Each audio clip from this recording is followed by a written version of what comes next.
From translation, NKJV New King James Version. This 286th day of the year. Today we are reading passages Matthew 26. Matthew chapter 26, verses 1 to 76. And it came to pass, when Jesus had finished all these sayings, that he said to his disciples, You know that after 2 days is the Passover, and the Son of Man will be delivered up to be crucified. Then the chief priests, the scribes, and the elders of the people assembled at the palace of the high priest, who was called Caiaphas, and plotted to take Jesus by trickery and kill him. But they said, Not during the feast, lest there be an uproar among the people. And when Jesus was in Bethany at the house of Simon the leper, a woman came to him having an alabaster flask of very costly fragrant oil, and she poured it on his head as he sat at the table. But when his disciples saw it, they were indignant, saying, Why this waste? For this fragrant oil might have been sold for much and given to the poor. But when Jesus was aware of it, he said to them, Why do you trouble the woman? For she has done a good work for me. For you have the poor with you always, but me you do not have always. For in pouring this fragrant oil on my body, she did it for my burial. Assuredly, I say to you, wherever this gospel is preached in the whole world, what this woman has done will also be told as a memorial to her. Then one of the 12, called Judas Iscariot, went to the chief priests and said, What are you willing to give me if I deliver him to you? And they counted out to him 30 pieces of silver. So from that time he sought opportunity to betray him. Now on the first day of the feast of the unleavened bread, the disciples came to Jesus, saying to him, Where do you want us to prepare for you to eat the Passover? And he said, Go into the city to a certain man, and say to him, The teacher says, My time is at hand, I will keep the Passover at your house with my disciples. So the disciples did as Jesus had directed them. And they prepared the Passover. When evening had come, he sat down with the 12. Now as they were eating, he said, Assuredly, I say to you, one of you will betray me. And they were exceedingly sorrowful, and each of them began to say to him, Lord, is it I? He answered and said, He who dipped his hand with me in the dish will betray me. The Son of Man indeed goes just as it is written of him, but woe to that man by whom the Son of Man is betrayed. It would have been good for that man if he had not been born. Then Judas, who was betraying him, answered and said, Rabbi, is it I? He said to him, You have said it. And as they were eating, Jesus took bread, blessed and broke it, and gave it to the disciples and said, Take, eat. This is my body. Then he took the cup and gave thanks and gave it to them, saying, Drink from it, all of you. For this is my blood of the new covenant, which is shed for many for the remission of sins. But I say to you, I will not drink of this fruit of the vine from now on until that day when I drink it new with you in my Father's kingdom. And when they had sung a hymn, they went out to the Mount of Olives.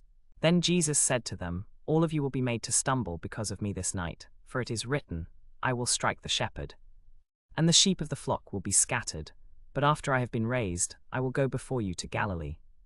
Peter answered and said to him, Even if all are made to stumble because of you, I will never be made to stumble. Jesus said to him, Assuredly, I say to you that this night, before the rooster crows, you will deny me 3 times. Peter said to him, Even if I have to die with you, I will not deny you. And so said all the disciples. Then Jesus went with them to a place called Gethsemane, and he said to his disciples, Sit here while I go and pray over there. And he took Peter and the 2 sons of Zebedee, and he began to be sorrowful and deeply distressed. Then he said to them, My soul is exceedingly sorrowful, even to death. Stay here and watch with me. He went a little farther and fell on his face, and prayed, saying, O my Father, if it is possible, let this cup pass from me. Nevertheless, not as I will, but as you will. Then he came to the disciples and found them sleeping, and said to Peter, What, could you not watch with me 1 hour? Again, a second time he went away and prayed, saying, O my Father, if this cup cannot pass away from me unless I drink it, your will be done. And he came and found them asleep again, for their eyes were heavy. So he left them, went away again, and prayed the 3rd time, saying the same words. Then he came to his disciples and said to them, Are you still sleeping and resting? Behold, the hour is at hand, and the Son of Man is being betrayed into the hands of sinners. And while he was still speaking, behold, a multitude, and he who was called Judas, one of the 12, went before them and drew near to Jesus to kiss him. But Jesus said to him, Judas, are you betraying the Son of Man with a kiss? Then around him they laid hands on and took him. And suddenly one of those who were with Jesus stretched out his hand and drew his sword, struck the servant of the high priest, and cut off his ear. But Jesus said to him, Put your sword in its place, for all who take the sword will perish by the sword. In that hour Jesus said to the multitudes, Have you come out, as against a robber, with swords and clubs to take me?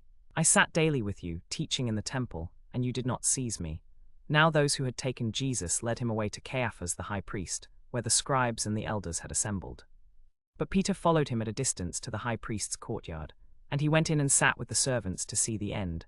Now the chief priests, the elders, and all the council sought false testimony against Jesus to put him to death, but found none. Even though many false witnesses came forward, they found none. But at last 2 false witnesses came forward, and the high priest arose and said to him, "Do you answer nothing? What is it these men testify against you?" But Jesus kept silent. And the high priest answered and said to him, "I put you under oath by the living God. Tell us if you are the Christ, the Son of God." Jesus said to him, "It is as you said. Nevertheless, I say to you, hereafter you will see the Son of Man sitting at the right hand of the power, and coming on the clouds of heaven." Then the high priest tore his clothes, saying, "He has spoken blasphemy. What further need do we have of witnesses? Look, now you have heard his blasphemy." Then they spat in his face and beat him, and others struck him with the palms of their hands, saying, "Prophesy to us, Christ. Who is the one who struck you?" Now Peter sat outside in the courtyard, and a servant girl came to him, saying, "You were also with Jesus of Galilee." But he denied it before them all, saying, "I do not know what you are saying." And when he had gone out to the gateway, another girl saw him and said to those who were there, "This fellow also was with Jesus of Nazareth." But again he denied with an oath, "I do not know the man." And a little later those who stood by came up and said to Peter, "Surely you also are one of them, for your speech betrays you." Then he began to curse and swear, saying, "I do not know the man." Immediately a rooster crowed. And Peter remembered the word of Jesus, who had said to him, "Before the rooster crows, you will deny me 3 times." So he went out and wept bitterly. Now when morning came, all the chief priests and elders plotted against Jesus to put him to death. And when they had bound him, they led him away and delivered him to Pontius Pilate the governor.